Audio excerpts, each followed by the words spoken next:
Belajar semua masakan kegemaran saya dari mamak saya. Saya cakap sabar sikit lah kan. Boleh, boleh. Dari mamak saya, dia boleh belajar tengok, dia boleh belajar dengar mamak bagi tahu macam ni, dia boleh buat sebiji rasa masakan mak saya.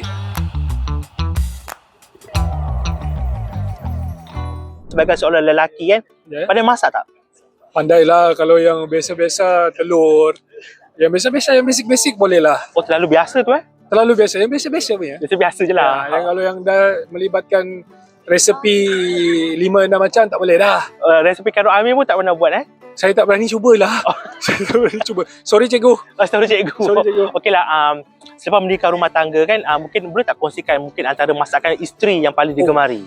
Isteri saya bukan saya nak puji dia di khalayak ramai, tapi memang hebat. Dia memasak memang dia punya family pun kuat masak, family saya pun kuat masak. Diorang semua family pandai masak. Family saya pandai masak, saya je tak pandai masak. Tapi kalau masakan isteri saya, dia cepat belajar tau sebenarnya. Dia boleh tengok, dia boleh belajar. Dia belajar semua masakan kegemaran saya dari mamak saya. Saya cakap sabar sikit lah kan. Boleh.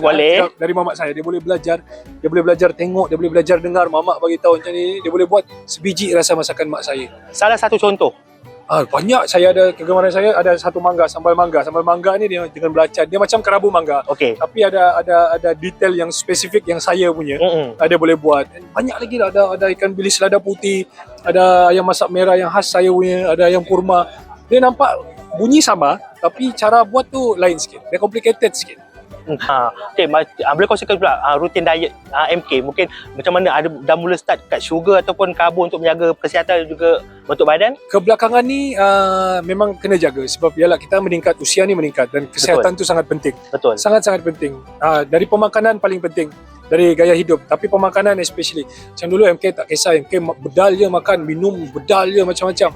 Tapi semakin meningkat usia ni, macam isteri pun dah sarankan jangan terlalu minum ni, ini makan kena kurang apa semua. Perlu jaga, sangat menjaga. Isteri saya pun alhamdulillah dia jaga. Dia tahu masakan-masakan saya yang berminyak, yang tak berminyak sangat. Dia tahu.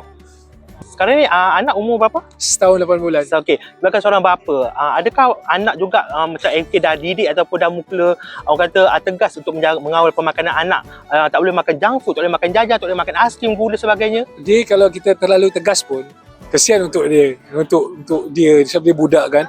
Dia dah bercampur, dia dah tengok cousin-cousin dia yang lain, dia dah tengok budak-budak lain, dia kadang-kadang tengok video budak-budak makan aiskrim, makan ini, makan itu. Kalau saya terlalu strict pun, kesian untuk dia. Macam saya cakap, kita orang hadkan dia. Macam contoh sehari ni, dah sekali makan aiskrim dah. Kalau nak makan aiskrim, makan nasi dulu, ini apa semua makan, baru boleh makan aiskrim. Itu pun sekali je hari ni. Kalau benda manis pun sama, sekali je. Macam kita hadkan lah, kita kasih limitation untuk dia. Tapi tak menghalang dia completely, tak. Orang kata masih budak, dia perlu faham, dia perlu semua tu. Maksudnya budak biarkan dia menjalani kehidupan sebagai seorang kanak-kanak juga kan. Betul. Macam sebab kita pun dulu macam tu juga. Betul. Kita cuma menjagalah, jangan terlalu berlebihan, apa semua. Soalan terakhir, adakah MK percaya dengan pengambilan makanan organik? Betul. Ulam-ulam kira organik tak? Betul. Betul lah. Jadi saya percaya sangat. Memang kaki ulam jugalah. Saya dulu tak pandai ulam tau sebenarnya. Saya langsung tak pandai makan sayur-sayur mentah ni. Tapi isteri saya, keluarga isteri saya ni memang kaki ulam lah. Boleh cakap macam-macam jenis ulam yang awak tak pernah dengar pun tiba-tiba boleh makan. Jadi saya belajar kat situ lah. Saya jadi peminat ulam dah sekarang ni.